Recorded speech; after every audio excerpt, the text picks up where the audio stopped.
Cómo hacer en blanco o sopa de pescado. Ingredientes para 2 personas. 2 cabezas de pescado blanco. 2 colas de rape. 2 patatas grandes, un pimiento, un tomate grande, una cebolla. Zumo de un limón. Aceite de oliva y sal. Llenamos de agua una olla por un poco más de la mitad, y vamos añadiendo los pimientos, los tomates, la cebolla, las patatas y las cabezas de pescado limpiadas previamente.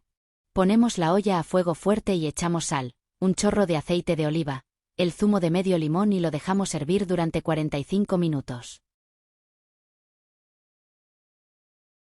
Cuando veamos que el agua empieza a hervir, dejar la tapa semiabierta para que no rebose el agua. 5 minutos antes de terminar la cocción, echamos las colas de rape salándolas previamente.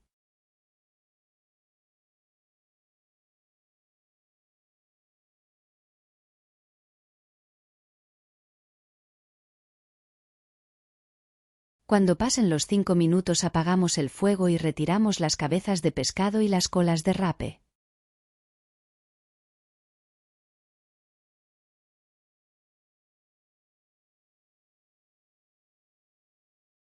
Sacamos toda la verdura, la echamos en un colador, y las machacamos para que suelten todo su jugo sobre la sopa.